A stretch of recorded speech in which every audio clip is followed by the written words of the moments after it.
vía aérea, el que tiene comprometida la vía aérea, el que tiene comprometida la respiración o la circulación tienen preferencia. Pero esto es una forma, ¿no es cierto?, de atender las prioridades. La segunda forma es de acuerdo al número de víctimas. Ya habíamos dicho también, depende si hay un gran número de víctimas, ¿no es cierto?, y la gravedad de las lesiones, o si hay un número pequeño de víctimas, entonces se dará prioridad a las que tienen las lesiones más graves. Cuando hay un gran número de víctimas, habíamos dicho, se da prioridad a aquellos pacientes que tienen más probabilidades de sobrevivir. Entonces, hay prioridades también en triaje. Muy bien. Salazar.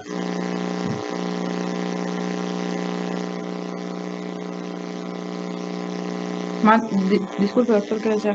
Ya le digo. ¿En qué consiste o cuántas partes tiene la atención del paciente politraumatizado en la fase hospitalaria?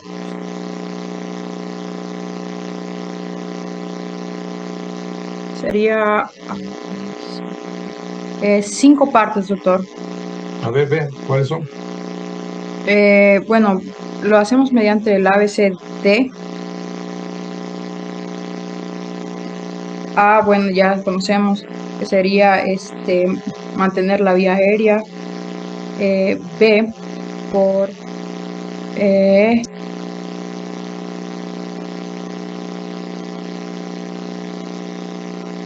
No, no es cierto. Estamos hablando en función, vamos siempre a seguir la TLS, que no están leyendo. Todo esto es calificado. Tuvieron 4 días para leer. El tratamiento primero, ¿no es cierto?, consiste, y ahí tienen pantalla, si usted hubiera leído, hubiera podido responder la pregunta. La asistencia inicial, dice ahí, del paciente politraumatizado grave, lea, usted mismo. La asistencia inicial del paciente traumatizado grave se realiza conforme a la secuencia de prioridades expuesta en el siguiente esquema y siempre atendiendo a los criterios de riesgo vital, vida, órgano, función, posibilidad técnica y accesibilidad. Actúe según el siguiente esquema: valoración de la escena, estimación inicial de gravedad, valoración primaria y soporte vital, traslado primario prioritario, valoración secundaria y estabilización, y por último, traslado a un centro útil. Eso, ¿no es cierto? En eso nosotros basamos la atención del paciente traumatizado. En eso. Y eso es lo que hemos venido desarrollando desde la clase anterior, ¿no? Recuerden ustedes que un mantenimiento, lo más importante es en la atención primaria el hacer el ABCD, ¿cierto? Mantenimiento de la vía aérea. Recuerden ustedes que el control de la columna cervical ya hablamos. El segundo es el rating o ventilación. El tercero es la circulación con el control de la hemorragia. El tercero es la estabilidad o la evaluación del estado neurológico. Y por fin la E es el control, la exposición con control ambiental para no enfriar demasiado a este paciente. Entonces, de eso se trataba la atención primaria, ¿no es cierto?, del politraumatizado. Ya, si estamos ya enfocados en la atención primaria, es el ABCD del paciente con diagnóstico. ¿Y qué pasa? Los médicos podemos hacer rápidamente esta evaluación del ABCD en un paciente traumatizado. Más o menos se ha considerado que el tiempo promedio para hacer una evaluación del ABCD toma 10 segundos. ¿Qué quiere decir eso? Que yo estoy haciendo al mismo tiempo la vía aérea, la respiración, estoy viendo si tiene hemorragias, la circulación, etc. Entonces, si ustedes están entrenados y están acostumbrados a hacer un ABCD, les va a ser muy rápido. Las personas entrenadas, como les digo, les toma apenas 10 segundos darse cuenta en la primera mirada qué es lo que está afectando más al paciente. Entonces,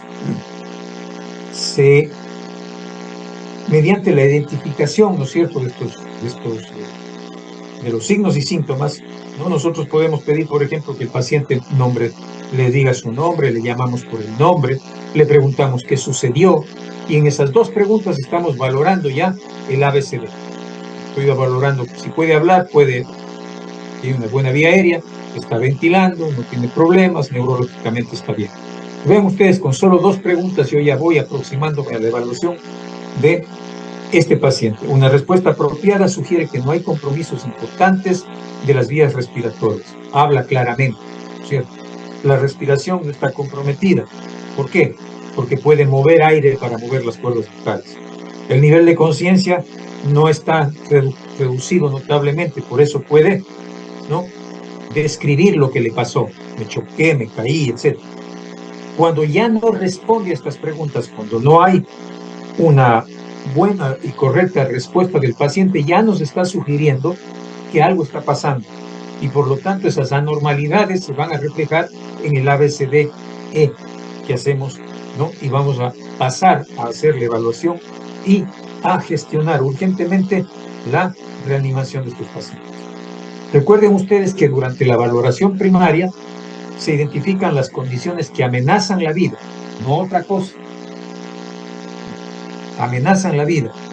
Y se trata en secuencia de prioridades, es decir, desde el punto de vista de la fisiología del paciente, ¿no? Ya no podemos nosotros estar enfocados en determinar cuáles son las lesiones anatómicas específicas, porque eso es perder tiempo. Lo que nosotros tenemos que buscar son los efectos basados en las lesiones o en las alteraciones fisiológicas. A mí no me interesa saber por qué la vía aérea está obstruida en ese momento. Lo que me interesa es, ¿no es cierto?, recuperar la vía aérea. Una vez que yo recupero la vía aérea, me pongo a pensar y digo, está obstruido por esto, por este otro, por este otro. Si yo tengo un paciente sangrante, yo no voy a ponerme a pensar en ese momento, hoy qué arteria estará sangrando. O sea, hay en la sospecha. Primero tengo que hacer el control de la hemorragia. A eso se refiere con dar prioridad a las alteraciones fisiológicas, ¿no?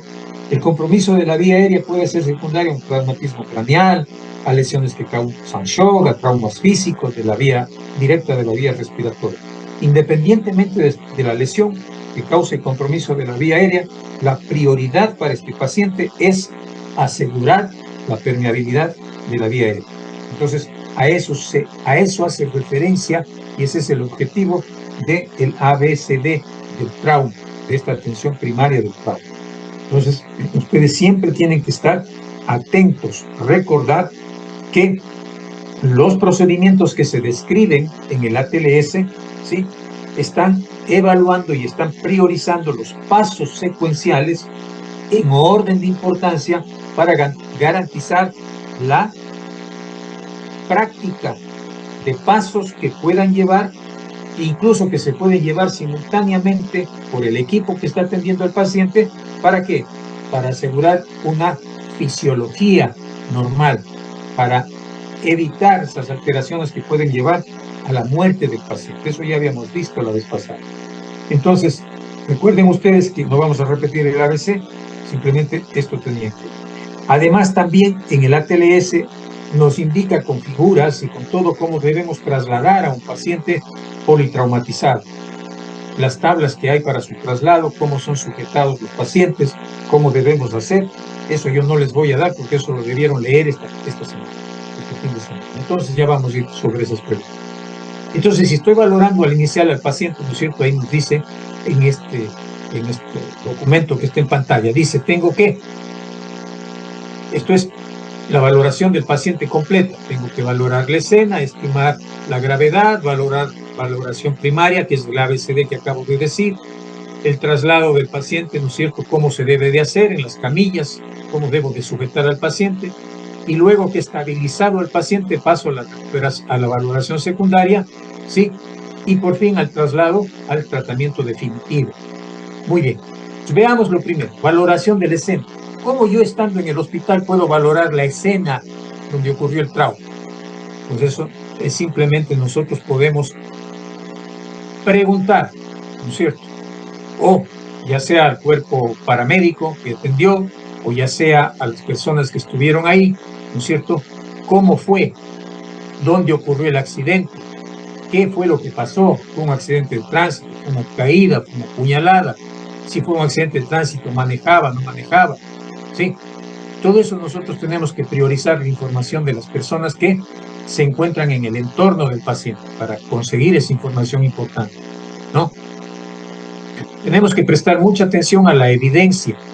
Siempre tenemos que concentrarnos en el paciente que estamos atendiendo, no en las personas que están al lado de otros pacientes. Tienen que siempre dar prioridad al paciente que les fue asignado cuando hay múltiples heridas. Hay que prestar atención al mecanismo de la lesión.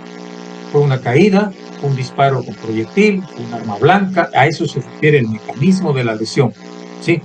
Es muy importante esta información, ¿por qué? Porque esto nos permite diagnosticar las posibles lesiones.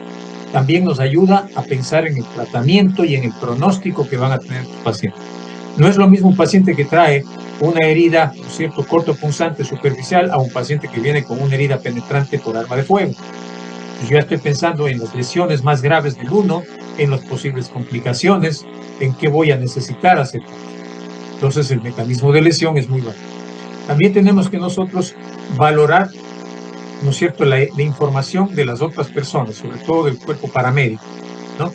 Y por último también en la valoración de la escena, no se olviden ustedes lo que les dije la clase pasada, hay que informar de la gravedad del paciente, qué tan grave está el paciente, a quién le informamos. Le informamos primero a las autoridades hospitalarias, ¿no es cierto?, a su jefe de guardia, al jefe de la emergencia. Les también informamos a los familiares, decimos, el paciente está grave, muy grave, poco grave, ¿no? O vamos a necesitar al jefe de la emergencia decirle, mire, ¿sabe qué? Tengo un mecanismo de trauma, es un paciente con accidente de tránsito, iba sin cinturón de seguridad, estamos aquí con problemas, vamos a necesitar mucho apoyo, informar de lo que estamos atendiendo. ¿Por qué? Porque eso es importantísimo para tener una estimación inicial del trauma. ¿Cuál es la estimación inicial? La estimación inicial es esa que les dije que pueden hacer en 10 segundos 2 preguntas. Esa tiene que ser muy rápida, ¿sí? Eso no les debe tomar ni un minuto. ¿Por qué? Porque ustedes en esa estimación inicial lo único que van a hacer es darse una impresión sobre la gravedad de las lesiones de un paciente, ¿no? Por ejemplo, si un paciente viene inconsciente, ese paciente va a estar grave, ¿no? Recuerden ustedes, ya vamos a hablar de las valoraciones, cómo hacer eso. Entonces hay una diferencia entre un paciente consciente y un paciente inconsciente, ¿no? Entonces hay que estar preparado. Recuerden ustedes que cualquier alteración muy visible en trauma se llama, ya vamos a ver eso, se llama signo duro. Pacientes que llegan con signos duros, entonces son una prueba de que hay una alteración importante, no solo de la vía aérea, también del estado hemodinámico. Ahí rápidamente tenemos que ver el pulso, ¿no? Cuál es la presión que está presente, el pulso, no solamente un pulso, podemos tomar el pulso radial, el pulso femoral, el pulso pedio, etcétera, el pulso carotidio, dependiendo del trauma, dependiendo del tipo de trauma y de la gravedad del mismo. Entonces, podemos también ver las perfusiones en las uñas, en los tejidos periféricos, tantas cosas que podemos hacer para tener una estimación inicial. Y de ahí, ¿no es cierto?, pasamos a la valoración primaria y al soporte vital, o también llamado reanimación. Durante esta fase, el paciente es atendido ya por el equipo, ¿cierto? Ahí está una posible ubicación de lo personal alrededor del paciente. Este es un esquema que se utiliza, ¿verdad? ¿Dónde está el médico principal que va a evaluar al paciente? Preferentemente a la cabecera del paciente, ¿cierto? Ahí está el médico. ¿Dónde está el auxiliar? Puede ser un interno, puede ser una enfermera, todo esto se encuentran a los lados del paciente y con acceso a los insumos que vamos a necesitar, ¿no? El resto del equipo que va a actuar en las primeras etapas de la atención del paciente politraumatizado se dividirá las diferentes acciones, como por ejemplo, uno se encargará de vigilar el pulso oxímetro, otro se encargará de vigilar el electrocardiograma, otro se encargará de aspirar al paciente, ¿no?, etcétera. Otro se encargará de ¿qué? De obtener una muestra sanguínea. Entonces, esta disposición no es arbitraria. Ustedes vayan de ahora en adelante a atender a un paciente politraumatizado, también tienen que pensar cómo distribuir al equipo. No es que me paro donde me dé la gana. Un día me paro a la cabecera, otro día me paro a los pies. No. El equipo tiene que hacer una norma cómo tiene que distribuirse para la atención del paciente politraumatizado. Entonces, esta disposición del equipo es criteriosa, ¿sí? Actúa o sirve para establecer las prioridades de actuación en el paciente durante la emergencia. Entonces, es importante también considerar eso. ¿Cuáles son las primeras actuaciones que ustedes van a tener mientras realizan el ABCD? Que ¿Qué van a hacer ustedes mientras valoran para ir reanimando al paciente? Ya decíamos que la primera, la A, ¿no es cierto?, tienen que asegurar la permeabilidad de la vía aérea, control cervical. Entonces, ya hablamos de las maniobras. Muy bien. Quintana, ¿qué dice la TLS referente a la maniobra de apertura de la vía aérea? ¿Cómo se puede hacer? La maniobra frente-mentón es la que se utiliza para visualizar la vía aérea, que básicamente es agarrar de forma con los 3 dedos, el quinto, cuarto y tercer dedo se agarra las ramas de la mandíbula y se tracciona hacia atrás, manteniendo el cuello en hiper extensión. De esta forma permeabilizamos la vía aérea.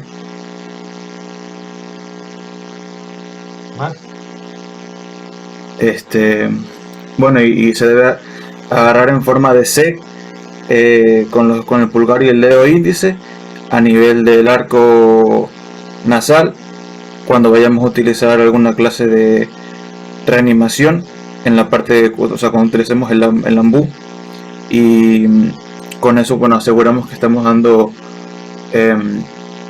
una ventilación adecuada. Pero básicamente esa es la maniobra, la de frente mentón con cuello en hiperextensión.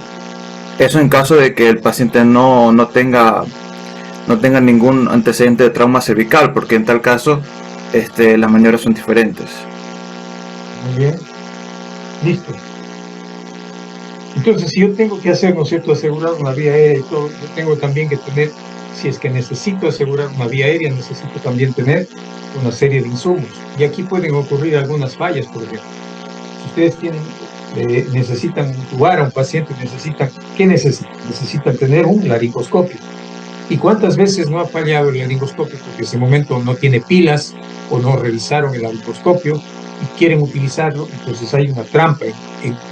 En trauma se llama la trampa del laringoscopio es, ¿cierto?, que haya una falla del equipo, que no tengan luz, que no tengan las hojas necesarias. Recuerden que los laringoscopios tienen varios tipos de hojas, unas más curvas, más grandes, más rectas, etcétera, etcétera. Entonces tienen que tener, ¿sí?, a mano lo necesario. También es importante que ustedes recuerden la anatomía. Cuando hablen con el anestesiólogo, díganle al anestesiólogo que les oriente sobre cómo se pueden identificar a pacientes que tienen una anatomía de la vía aérea difícil.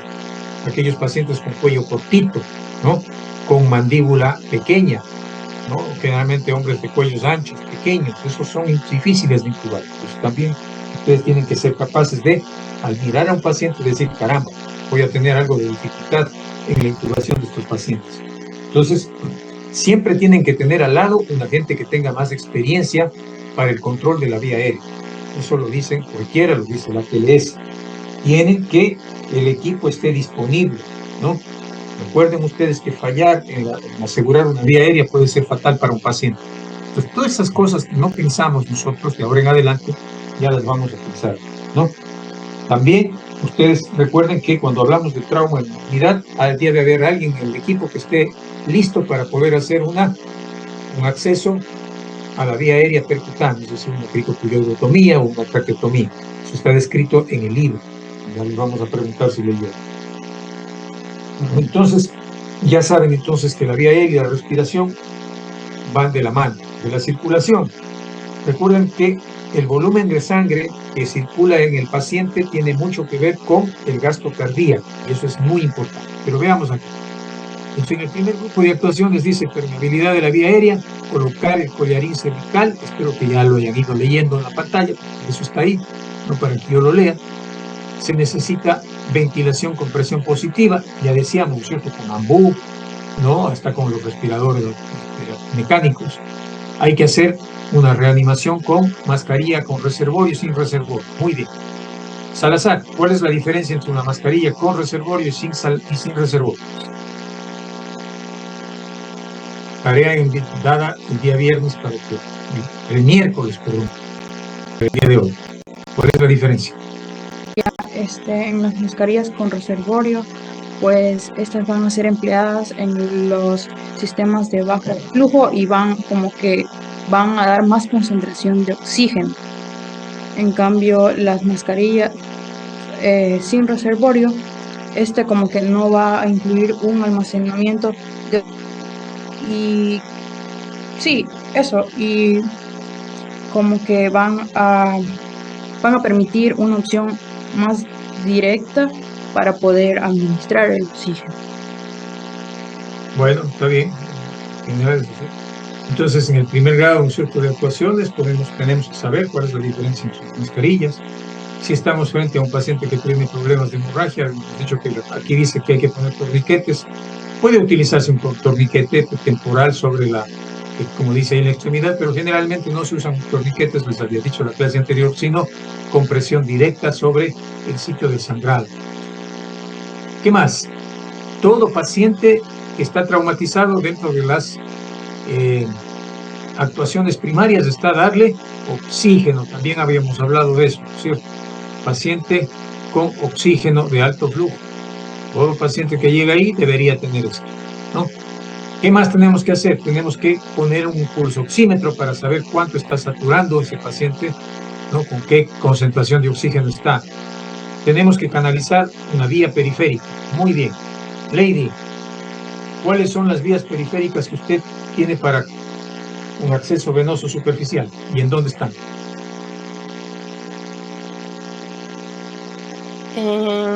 Por lo general, realizando una percusión transcutánea de la vena. ¿De qué vena? Chita Noriega, ayúdele. ¿Cuáles son las principales venas? ¿En dónde están y cómo se llaman?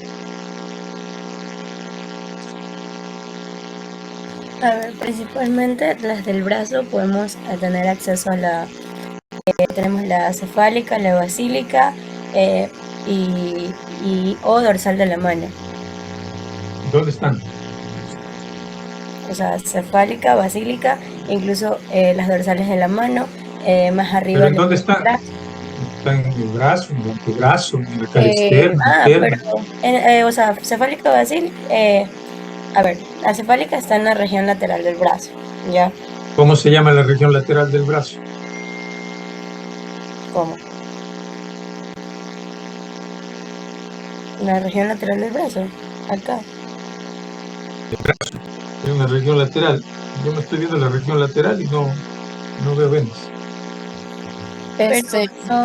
En el dorso de la mano se encuentran lo que son las digitales, las metacarpianas y lo que mencionó mi compañera, las basílicas y la cefálica. Pero en relación a los huesos, ¿dónde está la cefálica y la basílica? Siempre que hablamos de extremidades y es en el antebrazo, decimos si está hacia la cubital o está hacia el radial. ¿Dónde están? Para todos.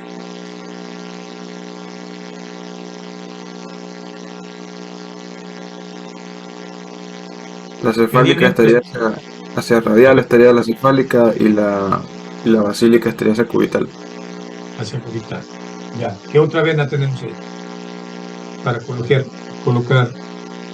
un catéter. En el antebrazo la radial y también puede ser la cubital. ¿Dónde está la radial y la cubital? ¿Son superficiales esas? Son vías periféricas. ¿Qué dicen los demás?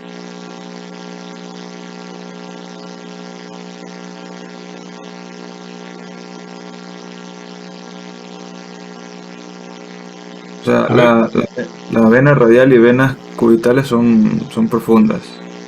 ¿Ya? Entonces, ¿cuáles son las venas superficiales del antebrazo?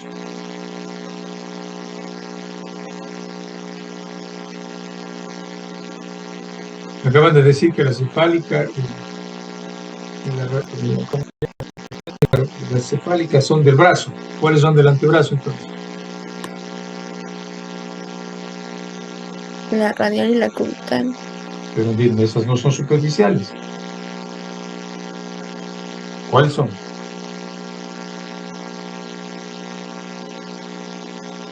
Para todos. En el antebrazo es la vena mediana.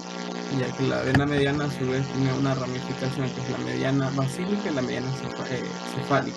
Y de ahí, Ya, en el brazo tenemos ya la cefálica y la basílica pequeña. muy bien, ahí está mejor, ¿no es cierto? Yo tengo que saber cuáles son las venas, porque me dicen que yo tengo que colocar los catéteres en las venas periféricas de mayor calibre en el paciente. Y si hay problemas para conseguir una vena periférica, entonces tenemos que ir a una vena profunda. ¿Cuáles son las venas profundas que se utilizan?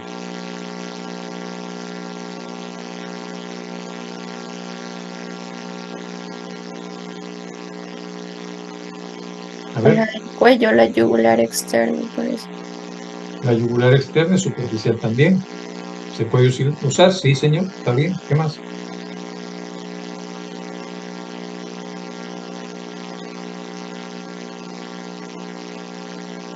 La yugular interna, la subclavia. La yugular interna, la subclavia. Muy bien. Ahí sí estamos, ¿no es cierto? Ahí estamos mejor. Entonces yo tengo que saber cuáles son las venas que puedo yo, con las que puedo acceder para poder introducir un catéter. Entonces yo tengo que saber, tengo la obligación de saber. No, cuando yo digo ponle un catéter en la vena cefálica, tengo que saber, no ponle, solo dicen ponle en la vena, no es así.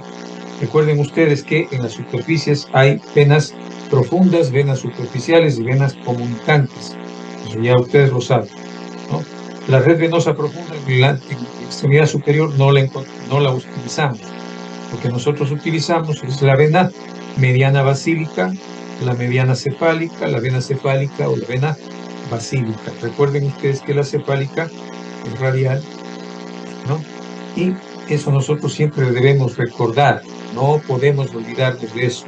Y cuando hablamos de venas, que son venas profundas, tenemos que saber que esas venas son la yugular interna, la subclavia y también en algunas partes, en algunos casos necesitamos la vena femoral que podemos utilizar en caso de alguna necesidad mayor. Entonces, recuerden ustedes esto, ¿no? Las venas profundas, recuerden que son las braquiales, las interóseas, las cubitales, las radiales, y generalmente esas no son las que accedemos a ese tipo de venas. Muy bien. Entonces, analizamos. Esas son las acciones primarias, como ustedes ven, de primer grado, ¿no?, que tenemos que hacer con el paciente. Luego vienen las de segundo grado. Si se corta, abren enseguida. En segundo grado de actuaciones, ¿cuáles están?